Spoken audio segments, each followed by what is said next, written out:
ಧ್ಯಾನ ಮಾಡಬೇಕಾದಾಗ ಕಷ್ಟ ಆಗುತ್ತೆ. ಯಾಕೆ ಅಂತಂದರೆ ಧ್ಯಾನಕ್ಕೆ ಕೂತ್ಕೊಂಡ ತಕ್ಷಣವೇ ಬೇಡವಾದ ಆಲೋಚನೆಗಳು ಬರುತ್ತೆ.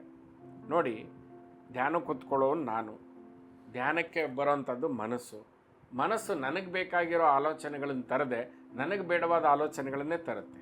ನನಗೆ ಕೋಪ ಬರೆಸುವಂಥದ್ದು, ಪಾಪ ಪ್ರಜ್ಞೆ ಬರೆಸುವಂಥದ್ದು, ಬೇಜಾರಾಗುವಂಥದ್ದು ನನ್ನ ಮನಸ್ಸು ನನ್ನ ಜೊತೆಗೆ ನಿಯತ್ತಾಗಿಲ್ಲ. ಹೀಗಾಗಿ 99% ಜನ ಕೂತ್ಕೊಂಡ ತಕ್ಷಣವೇ they can't face their own mind. ಅವರು ತಮ್ಮ ಮನಸ್ಸನ್ನು ತಾವೇ ಎದುರಿಸೋಕ್ಕಾಗದೆ 1-2 ನಿಮಿಷ ಹಾಗೆ ನೋಡಿ ಎದ್ದು ಹೋಗಿಬಿಡ್ತಾರೆ. ಅದು ಧ್ಯಾನ ಮಾಡೋಕ್ಕಾಗಲ್ಲ. ಆಮೇಲೆ ತೀರ್ಮಾನಕ್ಕೆ ಬಂದುಬಿಡ್ತಾರೆ, ಅಧ್ಯಾತ್ಮ ನಂಗೆ ಆಗದೇ ಇರೋದು, ಈ ಸ್ಪಿರಿಚುವಲ್ ಪ್ರಾಕ್ಟೀಸ್ ನನಗೆ ಆಗೋದಲ್ಲ, ಇದು ವಯಸ್ಸಾದ್ಮೇಲೆ ಮಾಡೋಣ ಅಂತ. ವಯಸ್ಸಾದ್ಮೇಲೆ ಮಾಡಲಿಕ್ಕೆ ಆಗೋದಿಲ್ಲ ಸರ್, ಅದು ವಯಸ್ಸಿದ್ದಾಗಲೇ ಮಾಡಬೇಕು. ಮನಸ್ಸು ಯಂಗ್ ಇದ್ದಾಗಲೇ, ಮನಸ್ಸು ಮೆಚೂರ್ಡ್ ಆಗಿದ್ದಾಗಲೇ ನಾವು ಮಾಡಬೇಕು. ವಯಸ್ಸಾದ್ಮೇಲೆ ಮಾಡಿದರೆ ದೇಹ ಸಪೋರ್ಟ್ ಮಾಡೋದಿಲ್ಲ ಅಂತ. ಸೊ ಎಲ್ಲರೂ ಮಾಡುವ ಅತಿ ದೊಡ್ಡ ತಪ್ಪು ಧ್ಯಾನಕ್ಕೆ ಅಂತಂತಂದರೆ, ಈಗ ಸಡನ್ನಾಗಿ ಏರೋಪ್ಲೇನ್ ಓಡಿಸೋದಕ್ಕೆ ಕೂತ್ಕೊಂಡ್ಬಿಡೋದು ಅಂತ. ಆದರೆ ಸಡನ್ನಾಗಿ ಏರೋಪ್ಲೇನಲ್ಲಿ ಹೋಗಿ ಕೂತ್ಕೋತೀನಿ, ಅಲ್ಲಿ ಗೇರ್ ಹಾಕೋದಕ್ಕೂ ಗೊತ್ತಿಲ್ಲ, ಪೆಟ್ರೋಲ್ ಎಲ್ಲಿ ಹಾಕಬೇಕು ಗೊತ್ತಿಲ್ಲ, ಎಲ್ಲಿ ಕೀ ಕೊಡಬೇಕು ಗೊತ್ತಿಲ್ಲ. ಸೊ ಕನ್ಫ್ಯೂಷನ್ ಆಗಿ ಏರೋಪ್ಲೇನಿಂದ ಇಳಿದು ಬಂದುಬಿಡ್ತಾರೆ.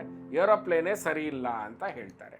ಅಂದರೆ ಅರ್ಥ, ನಾವು ಸಾಧನೆಗೆ ಅಂತ ಕೂತ್ಕೊಂಡಾಗ ಸಡನ್ನಾಗಿ ನಮ್ಮದು ಹೇಗೆ ಅಂತಂದರೆ, ಒಂದು ಲ್ಯಾಡರ್ ಇದೆ ಮನೆಗೆ, ಲ್ಯಾಡರ್ ಇಟ್ಟಿರ್ತೀವಿ. ನೀವು ಸಡನ್ನಾಗಿ 1 ಹೆಜ್ಜೆ 2 ಹೆಜ್ಜೆ ಇಡ್ಬೋದಪ್ಪ, 3ನೇ ಹೆಜ್ಜೆನೂ ಇಡ್ಬೋದು. ನೀವು ಸಡನ್ನಾಗಿ 6ನೇ ಹೆಜ್ಜೆ ಇಟ್ಟರೆ ಲ್ಯಾಡ್ರಲ್ಲಿ ನನ್ನ ಕಾಲು ಮುರ್ಕೊಂಡು ಹೋಗುತ್ತೆ, ಇಲ್ಲ ಲ್ಯಾಡ್ರ್ ಮುರ್ಕೊಂಡು ಹೋಗುತ್ತೆ. ಯಾಕೆ ಹಿಂಗೆ ಹೇಳ್ತಾ ಇದ್ದೀನಿ ಅಂತಂದರೆ, ನಾವು ಸಡನ್ನಾಗಿ ಧ್ಯಾನ ಮಾಡಲಿಕ್ಕೆ ಆಗೋದಿಲ್ಲ, ಅದು ಯಾರಿಂದನೂ ಸಾಧ್ಯ ಇಲ್ಲ. ಅದಕ್ಕೆ ನಮಗೆ 8 rungs ಆಫ್ ಯೋಗ ಅಂತ ಹೇಳಿದರು, ಯೋಗದ ಅಷ್ಟಾಂಗ ಯೋಗ ಅಂತ ಹೇಳಿದರು. ಏನದು ಅಷ್ಟಾಂಗ ಯೋಗ ಅಂತಂದರೆ, ಮೊದಲು ನಾವು ಧ್ಯಾನಕ್ಕೆ ಅನ್ನೋದನ್ನು ಎಂಡ್ ರಿಸಲ್ಟ್ ಇಟ್ಕೊಂಡು ಅದಕ್ಕೆ ಪೂರಕವಾದ ಸಿದ್ಧತೆ ಮಾಡ್ಕೋಬೇಕು. ಮೊದಲನೇ ಸಿದ್ಧತೆ ಯಮ, 2ನೇ ಸಿದ್ಧತೆ ನಿಯಮ. ಹೇಗೆ ಒಂದು ಆಟಕ್ಕೆ ನಿಯಮ ಇದ್ದರೆ ಚಂದನೋ, ಹಾಗೆ ಈ ಒಂದು ಸಾಧನೆಗೂ ಒಂದು ನಿಯಮ ಇರಬೇಕು. ಫುಟ್ಬಾಲ್ ಆಡ್ತಾ ಇರ್ತಾರೆ, ನಾವೆಲ್ಲ ಬಾಲ್ ಒದ್ಕೊಂಡು ಹೋಗಿ ಒಂದು ಕಡೆ ಗೇಮ್ ಹಾಕ್ತೀವಿ, ಏನು ಮಜಾ ಬರುತ್ತೆ? ನಾವು ಬಾಲ್ ಹೊಡ್ಕೊಂಡು ಹೋಗಿ ನೆಟ್ಟಿಗೆ ಹಾಕ್ತೀವಿ, ಅಪೋಸಿಟಲ್ಲೂ ಒಂದಿಷ್ಟು ಜನ ಬಂದು ಅದನ್ನು ಕಿತ್ಕೊಂಡು ಹೋದಾಗ ಮಾತ್ರ ಆ ಓಡಾಟ ಅಂತ ಆಗುತ್ತೆ, ಅದನ್ನು ಗೇಮ್ ಅಂತ ಹೇಳ್ತಾರೆ. ಹಾಗೆ ಈ ಲೈಫ್ ಅನ್ನೋ ಸಾಧನೆಯಲ್ಲಿ ಕೆಲ ನಿಯಮಗಳಂತ ಮಾಡಿದ್ದಾರೆ. ಸೊ ಕೆಲ ಯಮ ಅಂತಂದರೆ ರಿಸ್ಟ್ರೇಂಟ್ ಅಂತ, ಸಂಯಮ, ರಿಸ್ಟ್ರೇಂಟ್, ಯಮ, ಕೆಲ ಕಂಟ್ರೋಲ್ ಮಾಡ್ಕೋಬೇಕು ನಾವು, ಅದರ ಅವಶ್ಯಕತೆ ಇದೆ. ಇದು ಸಿದ್ಧತೆ. ಆಮೇಲೆ ನಿಯಮ, ಕೆಲ ನಿಯಮಗಳನ್ನು ಅಳವಡಿಸ್ಕೋಬೇಕು ಪೂರಕವಾಗಕ್ಕೆ. ಅದಾದ ನಂತರ ಶರೀರದ ಮೇಲೆ ಗಮನ ಬರುತ್ತೆ. ಇಲ್ಲಿ ಶರೀರದ ಮೇಲೆ ಗಮನ ಬಂದಾಗ ಆಸನ ಅಂತ. ಸೊ ನನ್ನ ಶರೀರವನ್ನು ನೋಡಿ, ಮುಕ್ತಿಗೆ 3 ದಾರಿ ಇದೆ, ಭಾಳ ಸಿಂಪಲ್ಲಾಗಿ. ಧ್ಯಾನಕ್ಕೆ ಕೂತ್ಕೊಳ್ಳೋಕೆ ನಿಮ್ಮ ಶರೀರ ಬಿಡಲ್ವಾ, ಶರೀರದ ಮೇಲೆ ಕೆಲಸ ಮಾಡಿ. ಮತ್ತೆ ಧ್ಯಾನಕ್ಕೆ ಕೂತ್ಕೊಳ್ಳಿ. ನಿಮ್ಮ ಭಾವನೆಗಳು ಧ್ಯಾನಕ್ಕೆ ಬಿಡ್ತಾ ಇಲ್ವಾ, ಭಾವನೆಗಳ ಮೇಲೆ ಕೆಲಸ ಮಾಡಿ.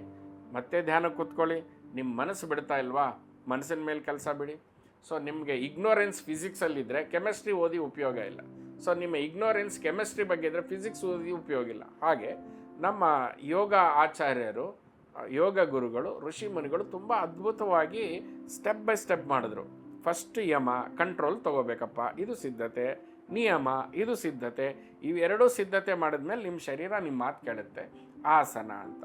ಸೊ ಆಸನಂ ಸ್ಥಿರಂ ಸುಖಂ ಆಸನ ಅಂತಂದರೆ ಸ್ಥಿರವಾಗಿರಬೇಕು, ಸುಖವಾಗಿರಬೇಕು. ಸೊ ನಮ್ಮ ಶರೀರ ಧ್ಯಾನಕ್ಕೆ ಕೂತ್ಕೊಳ್ಳೋದಕ್ಕೆ ಸ್ಥಿರ ಆಗಿರಬೇಕು, ಬೇರೆ ಸ್ಥಿರವಾಗಿರೋದಲ್ಲ, ಸುಖವಾಗೂ ಇರಬೇಕು. ಅದಕ್ಕೆ ನಾನು ಮೋಲ್ಡ್ ಮಾಡ್ತಾ ಬರ್ತೇನೆ. ಯಾಕಂದರೆ ಈ ಶರೀರ ಸಪ್ತಧಾತುಗಳಿಂದ ನಿರ್ಮಾಣ ಆಗಿದೆ. ಆ ಸಪ್ತಧಾತುಗಳಿಗೆ ಪೂರಕವಾಗಿ ಪಂಚಪ್ರಾಣಗಳು ಬೇರೆ ಇದೆ.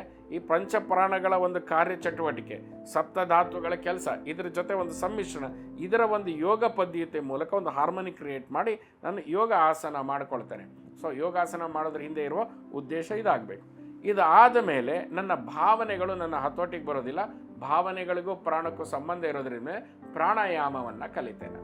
ಪ್ರಾಣಾಯಾಮದಲ್ಲಿ ಬ್ರೀದಾಲಜಿ ಅಲ್ಲ, ಬ್ರೆತ್ ಇನ್ ಬ್ರೆತ್ ಔಟ್ ಮಾಡೋದಂತಲ್ಲ, ಪ್ರಾಣವನ್ನು ಆಯಾಮ ಮಾಡ್ಕೊಳ್ಳೋದನ್ನು ಕಲಿತೇನೆ. ಅದರಲ್ಲೂ ಕೂಡ ಉಸಿರಾಟದ ಚಟುವಟಿಕೆಯಲ್ಲೂ ಕೂಡ ಭಾಳಷ್ಟು ಅಪ್ಲಿಕೇಶನ್ ಇದೆ. 100 ಉಸಿರಾಟ ಕ್ರಿಯೆಗಳಿದೆ. ಸೊ ಆ 100 ಉಸಿರಾಟ ಕ್ರಿಯೆಗಳನ್ನು ಯಾವುದರಿಂದ ಯಾವ ಉದ್ದೇಶಕ್ಕೆ ಮಾಡಬೇಕು, ಅದನ್ನು ನಮಗೆ ಯಾವುದು ಬೇಕು, ಭಕ್ತಿ ಯೋಗದಲ್ಲಿ ಯಾವುದು, ಕರ್ಮಯೋಗದಲ್ಲಿ ಯಾವುದು, ಜ್ಞಾನಯೋಗದಲ್ಲಿ ಯಾವುದು, ರಾಜಯೋಗದಲ್ಲಿ ಯಾವ ರೀತಿಯ ಪ್ರಾಣಾಯಾಮವನ್ನು ಅಪ್ಲಿಕೇಶನ್ ಬೇಸ್ ಮೇಲೆ ನಾನು ಪ್ರಾಣಾಯಾಮವನ್ನು ತೆಗೆದುಕೊಂಡು ನನ್ನ ಉಸಿರನ್ನು ಕಂಟ್ರೋಲಿಗೆ ತೆಗೆದುಕೊಳ್ಳೋಕ್ಕೆ, ಪ್ರಾಣವನ್ನು ಕಂಟ್ರೋಲ್ ತಗೊಳ್ಳೋಕ್ಕೆ ಶುರು ಮಾಡ್ತೇನೆ. ಪ್ರಾಣವನ್ನು ಕಂಟ್ರೋಲ್ ತೊಗೊಳ್ತಿದ್ದಂಗೆ ರೆಬಲ್ ಆಗೋದೇ ನಮ್ಮ ಇಂದ್ರಿಯಗಳು. ನಮ್ಮ ಇಂದ್ರಿಯಗಳು. ಸೊ ಆ ಇಂದ್ರಿಯಗಳಿಗೆ ಏನು ಮಾಡಬೇಕು, ಆ ಇಂದ್ರಿಯಗಳನ್ನು ಪ್ರತ್ಯಾಹಾರದ ಮೂಲಕ ಒಳಗಡೆ ಸೆಳೆದುಕೊಂಡು ಬಂದು ಹಿಡ್ಕೊಳ್ತಾರೆ. ಒಳಗಡೆ ಪ್ರತ್ಯಾಹಾರದ ಮೂಲಕ ಒಳಗಡೆ ಬಂದು ಸ್ಥಿತಿ ಆದ ತಕ್ಷಣವೇ ನನ್ನ ಮನಸ್ಸು ಈಗ ಒಂದು ಕಡೆಗೆ ನಿಲ್ಲುತ್ತೆ. ಆ ಮನಸ್ಸನ್ನು ಒಂದು ಕಡೆ ಧಾರಣ ಮಾಡ್ತೇನೆ, ಧರಿಸುತ್ತೇನೆ. ಧಿರಿಸು ಅಂದರೆ ಬಟ್ಟೆ ಅಂತ, ಯಾಕೆ ಅಂದರೆ ಅದು ಹಾಕೊಳ್ಳುವಂಥದ್ದು ಅಂತ. ಮನಸ್ಸನ್ನು ಕೂಡ ನಾನು ಧರಿಸುತ್ತೇನೆ, ಆ ಧರಿಸೋದನ್ನು ನಾವು ಧಾರಣ ಅಂತೀವಿ. ಆಗ ಮನಸ್ಸನ್ನು ಧಾರಣದಲ್ಲಿ ಇಟ್ಟಾಗ ಏನಾಗುತ್ತೆ, ನಾನಿದ್ದೇನೆ, ನನ್ನ ಮನಸ್ಸಿದೆ ಮತ್ತು ಧಾರಣ ಇದೆ. ಸೊ ಇಲ್ಲಿ ಮೂರಿದೆ, ನಾನು, ಮನಸ್ಸು ಮತ್ತು ಪ್ರೋಸೆಸ್ ಇದೆ. ಇದನ್ನೇ ಸಸ್ಟೈನ್ಡ್ ಪ್ರಾಕ್ಟೀಸ್ ಮಾಡ್ತಾ ಮಾಡ್ತಾ ಹೋದಾಗ 3ರಲ್ಲಿ 2 ಆಗುತ್ತೆ. ಆ 2 ಏನು ಬೇಕಾದ್ರೂ ಆಗಿರ್ಬೋದು, ಧಾರಣ ಆಗಿರ್ಬೋದು ಮತ್ತು ಮನಸ್ಸಾಗಿರ್ಬೋದು, ಅಥವಾ ನಾನು ಮನಸ್ಸು ಅಷ್ಟೇ ಆಗಿರ್ಬೋದು, ಅಥವಾ ನಾನು ಮತ್ತು ಧಾರಣ ಅಷ್ಟೇ ಆಗಿರ್ಬೋದು. ಸೊ ಯಾವುದಾರ 3ರಲ್ಲಿ 1 ಬಿಟ್ಟು ಹೋಗುತ್ತೆ, 2 ಉಳ್ಕೊಳ್ಳುತ್ತೆ. ಈ 2 ಉಳ್ಕೊಳ್ಳುವ ಸ್ಥಿತಿನ ನಾವು ಧ್ಯಾನ ಅಂತ ಹೇಳ್ತೇವೆ. ಭಾಳಷ್ಟು ಜನ ಧ್ಯಾನ ಮಾಡೋದು ಅಂತ ಹೇಳ್ತಾರೆ.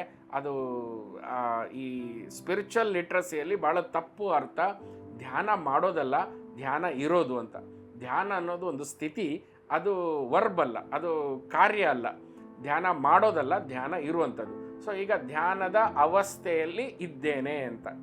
ಈ ಧ್ಯಾನದ ಅವಸ್ಥೆಯಲ್ಲಿ 2 ಇದೆ, ನಾನಿದ್ದೇನೋ ಮನಸ್ಸಿದೆಯೋ ಧಾರಣ ಇದೆಯೋ, ಧಾರಣ ಅಥವಾ ಮನಸ್ಸು, ಈ 3 ಪರ್ಮಿಟೇಷನ್ ಕಾಂಬಿನೇಷನ್ನು ನಡೀತಾ ಹೋಗುತ್ತೆ. ಸೊ ಆ ನಡೀತಾ ಹೋದಲ್ಲಿ ನನ್ನ ಧ್ಯಾನ ಬದ್ಧನಾಗಿ ನಾನು ಅನುಷ್ಠಾನದಲ್ಲಿ ಇದ್ದಾಗ ಏನಾಗುತ್ತೆ, ಅವೆಲ್ಲ ಪರ್ಮಿಟೇಷನ್ ಕಾಂಬಿನೇಷನ್ ಡಿಸಾಲ್ವ್ ಆಗಿ 2 ಒಂದಾಗಿ ಉಳಿಯುತ್ತೆ. ಆ 2 ಒಂದಾಗಿ ಉಳಿಯೋದನ್ನೇ ಸಮ ಆದಿ ಅಂತ. ಆದಿಗೆ ಸಮವಾಗಿತ್ತು ಅಂತ. ಆದಿಯಲ್ಲಿ ಏನು ಸಮವಾಗಿತ್ತು, ಆದಿಯಲ್ಲೇನಿತ್ತು, ಏಕಂ ಬಹುಧಾ ವಿಜಾಯತೆ, ಒಂದಿತ್ತು, ಒಂದರಿಂದ ಎಲ್ಲವೂ ಆಯಿತು.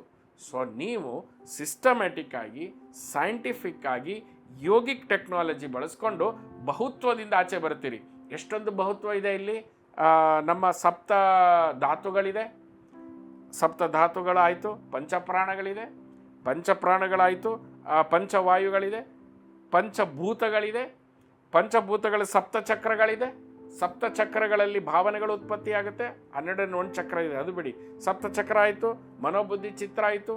ಇಷ್ಟೆಲ್ಲ ನಾವು ಬಹುತ್ವದಿಂದ ಕೂಡಿರುವವರು ಸಮಾಧಿ ಅಷ್ಟೊತ್ತಿಗೆ ಏಕತ್ವಕ್ಕೆ ಬರ್ತೇವೆ. ಸಮಾಧಿ ಅಂದರೆ ಶಬ್ದದ ಅರ್ಥ ಆದಿಗೆ ಸಮ. ಆದಿಯಲ್ಲಿ ಕೇವಲ ಒಂದೇ ಇತ್ತು. ಆ ಸಮಾಧಿಯಲ್ಲಿದ್ದಾಗ ಈ ಬಹುತ್ವಕ್ಕೆ ಕಾರಣವಾದಂತಹ ಕರ್ಮ ಬೀಜಗಳು ಸುಡ್ತಾ ಸುಡ್ತಾ ಸುಡ್ತಾ ಸುಡ್ತಾ ಹೋಗುತ್ತೆ. ನೀನೊಬ್ಬನೇ ಉಳ್ಕೊಳ್ತೀಯ, ನೀನೊಬ್ಬನೇ ಉಳ್ಕೊಂಡಿರುವ ಸಾಕ್ಷಾತ್ಕಾರ, ನೀನೊಬ್ಬನೇ ಆತ್ಮನ್. ನಾನು ಆತ್ಮನನ್ನುವ ಸಾಕ್ಷಾತ್ಕಾರವೇ ಆತ್ಮ ಸಾಕ್ಷಾತ್ಕಾರ.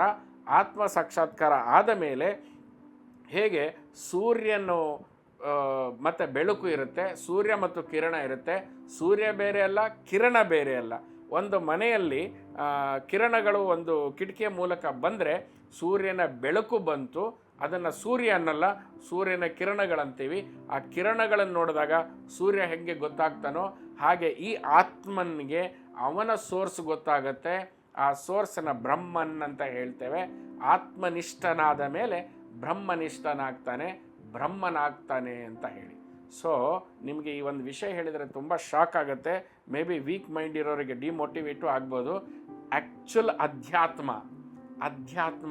ಶುರು ಆಗೋದೇ ನಾನು ಆತ್ಮನನ್ನು ಸಾಕ್ಷಾತ್ಕಾರ ಆದಮೇಲೆ. ನಾನು ಆತ್ಮನ್, ನಾನು ಈ ದೇಹ ಮನಸ್ಸಲ್ಲ, ಆತ್ಮನ್ ಅನ್ನೋದು ಅಧ್ಯಾತ್ಮದ ABCD ಶುರು ಆಯಿತು ಅಂತ. ಈ ಆತ್ಮನ್ ಪರಮಾತ್ಮನ ಜೊತೆಗೆ ಒಂದಾಗುವ, ಆತ್ಮನ್ ಬ್ರಹ್ಮನಾಗಿ ಒಂದಾಗುವಂಥ ಪ್ರೋಸೆಸ್ಸೇ ನಿಜವಾದ ಅಧ್ಯಾತ್ಮ. ಅಲ್ಲಿವರೆಗೂ ಅಧ್ಯಾತ್ಮದ ನಾವು ಸುಳಿವಿಗೆ ಬರಲ್ಲ. ಅಲ್ಲಿವರೆಗೂ ನಡೀತಾ ಇರೋದು ಸಿದ್ಧತೆಗಳೇ. ಈ ಸಿದ್ಧತೆಯಲ್ಲಿನೇ ಭಾಳಷ್ಟು ಜನ ಬಿಟ್ಟೋಗ್ತಾರೆ, ಸತ್ತೋಗ್ತಾರೆ. ಇಲ್ಲಿವರೆಗೂ ಬಂದು ನಿಂತ್ಕೋಬೇಕು. ಹೀಗಾಗಿ ಆತ್ಮ ಸಾಕ್ಷಾತ್ಕಾರ ಆಗಿರುವಂತಹ ವ್ಯಕ್ತಿ ಇದನ್ನು ಪ್ರಪಂಚಕ್ಕೆ ಹೇಳಬೇಕು. ಆತ್ಮ ಸಾಕ್ಷಾತ್ಕಾರ it is not an end, it is the beginning ಅಂತ. ಸೊ ಅಲ್ಲಿವರೆಗೂ ಏನಾಗ್ತಾ ಇತ್ತು, ಸಿದ್ಧತೆ ಆಗ್ತಾ ಇತ್ತು ಅನ್ನುವಂಥ ವಿಷಯ. ಇದನ್ನು ನಾವು ತಿಳ್ಕೊಂಡು ನಾವು ನಮ್ಮ ಸಾಧನೆಯನ್ನು ಮುಂದುವರಿಸಬೇಕು, ಆತ್ಮನಾಗಬೇಕು. ನಾನಾದ ಮೇಲೆ ನಾನು ಅಲ್ಲದನ್ನು ಬಿಟ್ಟು ಬರುವಂತಹ ತ್ಯಾಗ ಮನೋಭಾವನ ಮತ್ತು ಇದು ವೀರರ ಮಾರ್ಗ. ಇದು ವೀಕ್ ಹಾರ್ಟೆಡ್ ಅಥವಾ ವೀಕ್ ಮೈಂಡ್ ಅಥವಾ ಡಿಲ್ಯೂಡೆಡ್ ಮೈಂಡ್, ಮನಸ್ಸಲ್ಲೇ ಗುಲಾಮರಾದಂಥ ಮನಸ್ಸಿಗೆ ಆಗುವಂಥದ್ದಲ್ಲ.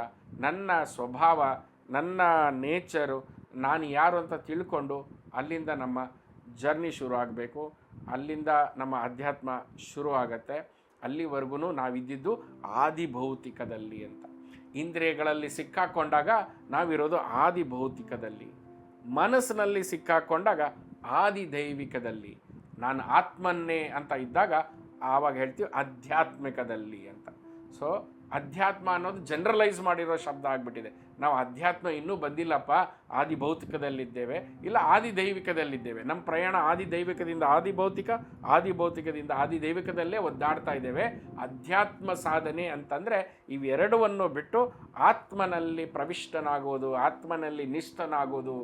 ಆತ್ಮನಲ್ಲಿ ನಿಷ್ಠನಾಗೋದನ್ನು ಅಧ್ಯಾತ್ಮ ಅಥವಾ ನಿಷ್ಠನಾಗೋ ಪ್ರೋಸೆಸ್ನ ಅಧ್ಯಾತ್ಮ ಸಾಧನೆ ಅಂತ ಹೇಳ್ತಾರೆ. ಯಾಕಂದರೆ ನಿಷ್ಠನಾದ ಮೇಲೆ ನಾನು ಆತ್ಮನ್ ಅನ್ನುವಂತಹ ಟೇಬಲ್ ಗುದ್ದಿ ಹೇಳೋ ಹಾಗೆ ಒಂದು ಸಾಕ್ಷಾತ್ಕಾರ ಆಗುತ್ತೆ. ಅದಕ್ಕೆ ಯಾರು ಪ್ರೂಫ್ ಕೊಡೋ ಅವಶ್ಯಕತೆ ಇಲ್ಲ, ಯಾರು ಸರ್ಟಿಫೈ ಮಾಡೋ ಅವಶ್ಯಕತೆ ಇಲ್ಲ. ಇದು ಸೆಲ್ಫ್ ರಿಯಲೈಸ್ಡ್ ಪ್ರೋಸೆಸ್. ಇಲ್ಲಿಂದ ಬ್ರಹ್ಮನ್ ಆಗಬೇಕು ಅಂತ. ಯಾಕೆ ನಮಗೆ ಆಚಾರ್ಯತ್ರೆಯರು ಗ್ರೇಟ್ ಅನ್ನಿಸ್ತಾರೆ, ಯಾಕೆ ದೊಡ್ಡ ದೊಡ್ಡ ಋಷಿ ಮುನಿಗಳು ಗ್ರೇಟ್ ಅನ್ನಿಸ್ತಾರೆ ಅಂತಂದರೆ, ಫಸ್ಟ್ ನಾವು ಇಲ್ಲಿ ಸಿಕ್ಕಾಕೊಂಡಿರೋ ಆದಿ ಭೌತಿಕ ಆದಿ ದೈವಿಕ ಸಿಕ್ಕಾಕೊಂಡಿರೋರಿಗೆ ಅಧ್ಯಾತ್ಮದಲ್ಲಿ ಬಂದು ಕೂಡಿಸುವಂಥವ್ರು. ಇದು ಅರ್ಥವಾಗದೇ ಇರುವಂಥ ವಿಷಯ, ಮನಸ್ಸಿಗೆ ಮೀರಿರುವಂಥ ವಿಷಯ. ಸೊ ಅದನ್ನು ದಾಟಿದವನೇ ಹೇಳಬಲ್ಲ. ಆದ್ದರಿಂದ ಅವರೆಲ್ಲರೂ ಪೂಜ್ಯನೀಯರು, ಅವರು ಗೌರವ ಯೋಗ್ಯರು. ಅವ್ರಿಗೋಸ್ಕರ ನಮ್ಮ ಜೀವನವನ್ನೇ ಕೂಡ ನಾವು ಬಲಿ ತ್ಯಾಗವನ್ನು ಮಾಡುವಂಥದ್ದು. ಯಾಕಂದರೆ ಅವರು ಆ ದಾರಿ ಕಂಡುಕೊಳ್ಳದೆ ಹೋಗೋದಿದ್ರೆ, ಅವರು ನಮಗೆ ಮಾರ್ಗದರ್ಶನ ಮಾಡದೆ ಹೋಗೋದಿದ್ರೆ, ನಾವು ಈ ಆದಿ ದೈವಿಕದಲ್ಲಿ ಆದಿ ಭೌತಿಕದಲ್ಲಿ ಹುಳುಗಳಂತೆ ಬದುಕಿ ಸಾಯ್ತಾ ಇದ್ವಿ. ಯಾಕೆ ಇವರಿಗೆಲ್ಲ ನಾವು ಪ್ರಾಶಸ್ತ್ಯ ಕೊಡ್ತೇವೆ, ಪೂಜೆ ಮಾಡ್ತೇವೆ, ಅರ್ಚನೆ ಮಾಡ್ತೇವೆ, ಆರಾಧನೆ ಮಾಡ್ತೇವೆ ಅಂತಂದರೆ, ಆ ಪುಣ್ಯಾತ್ಮರು ಅವರು ದಾಟಿ ಹೋಗಲಿಲ್ಲ. ದಾಟಿ ಹೋದ ಮೇಲೂ ಕೂಡ ನಮ್ಮನ್ನು ದಾಟಿಸಿಕೊಂಡು ಹೋಗಲು ಭೂಮಿಗೆ ಬಂದರು. ಈ ಒಂದು ಮಾತನ್ನು ತಿಳಿಯಿರಿ. ಸನಾತನ ಭೂಮಿಯಲ್ಲಿ ಲಕ್ಷಾಂತರ ಜನ ಹಿಮಾಲಯಗಳ ಸನ್ನಿಧಿಯಲ್ಲಿ ಭಾಳಷ್ಟು ಬೆಟ್ಟಗಳಲ್ಲಿ ಸಾಧನೆ ಮಾಡಿಕೊಂಡು ಮುಕ್ತರಾಗಿ ತಮ್ಮಷ್ಟಕ್ಕೆ ತಾನೇ ಹೋಗ್ತಾ ಇದ್ದಾರೆ, ಅಸಂಖ್ಯವಾಗಿ ಹೋಗ್ತಾ ಇದ್ದಾರೆ. ಅವ್ರು ಯಾರ ಕಣ್ಣಿಗೂ ಬೀಳ್ತಾ ಇಲ್ಲ. ಕಣ್ಣಿಗೆ ಬೀಳ್ತಾ ಇದ್ದಂತೆ 3-4 ಜನ ಯಾರು ಅದನ್ನು ಕಂಡುಕೊಂಡು ನಿಮ್ಮ ಹಾಗೆ ಹೇಳೋದಕ್ಕೆ ಕಂಪ್ಯಾಷನೇಟ್ ಕರುಣಾಮಯಿಗಳಾಗಿ ಬಂದ್ರಲ್ಲ, ಅಂತ ಬಂದವರಿಗೆ ನೀವು ಕಲ್ಲೇಟಿನಿಂದ ಹೊಡಿತೀರಿ, ನೀವು ನಿಂದಿಸ್ತೀರಿ, ಅವರ ಮೇಲೆ ಸ್ಕ್ಯಾಮ್ಗಳು ಮಾಡ್ತೀರಿ, ಅವ್ರನ್ನ ಚೀಟರ್ಸ್ ಅಂತ ಹೇಳ್ತೀರಿ, ಅವ್ರನ್ನ ಕೋರ್ಟಿಗೆ ಎಳಿತೀರಿ, ಅವರ ಆಶ್ರಮಕ್ಕೆ ಬಂದು ತೊಂದರೆಯನ್ನು ಕೊಡ್ತೀರಿ. ಅದಕ್ಕಿಂತ ಪಾಪ ಇನ್ನೇನಿರ್ಬೋದು. ಅಂಥ ಕರುಣಾಮಯಿಗಳು ಅದನ್ನು ಸಹಿಸ್ಕೊಂಡು ಕೂಡ ಯಾರು ರೆಡಿ ಇದ್ದಾರೆ ಅವ್ರನ್ನ ಮೇಲೆ ಎತ್ಕೊಂಡು ಹೋಗೋಕ್ಕೆ ಅದೇ ಹಸನ್ಮುಖರಾಗಿ ಬಂದಿದ್ದಾರೆ. ಬನ್ನಿ, ಈ ವಿವೇಕದೊಂದಿಗೆ ಅಂತಹ ಸದ್ಗುರುಗಳನ್ನು, ಅಂತಹ ಗುರುವರ್ಯರನ್ನು, ಅಂತಹ ಮಠಾಧೀಶರನ್ನು ನಾವು ಆರಾಧಿಸೋಣ. ಅವರ ಮಾರ್ಗದರ್ಶನದಲ್ಲಿ ನಾವು ಬದುಕನ್ನು ಕಂಡುಕೊಳ್ಳೋಣ, ಮುಕ್ತರಾಗೋಣ. ನಿಮ್ಮೆಲ್ಲರಿಗೂ ಸಪ್ತಋಷಿ ಮಾರ್ಗಕ್ಕೆ ಆಹ್ವಾನ ಕೊಡ್ತೇನೆ. ಬನ್ನಿ, ನನ್ನ ಜೊತೆ ಈ ಸಮುದಾಯದೊಂದಿಗೆ ಸೇರಿ ಇಂತಹ ಗುರುಗಳನ್ನು, ಸದ್ಗುರುಗಳನ್ನು, ಮಠಾಧೀಶರನ್ನು ಆರಾಧಿಸೋಣ, ರಕ್ಷಿಸೋಣ ಮತ್ತು ಅಧ್ಯಾತ್ಮ ಸಾಧನೆಯಲ್ಲಿ ಮುಂದೆ ಆಗೋಣ. ಬುದ್ಧಿವಂತ ಯೋಗಿಗಳಾಗೋಣ. ಸನಾತನ ಧರ್ಮವನ್ನು ಮೇಲೆತ್ತಿ ಹಿಡಿಯೋಣ. ನಿಮ್ಮೆಲ್ಲರಿಗೂ ಸನ್ಮಂಗಲ ಉಂಟಾಗಲಿ.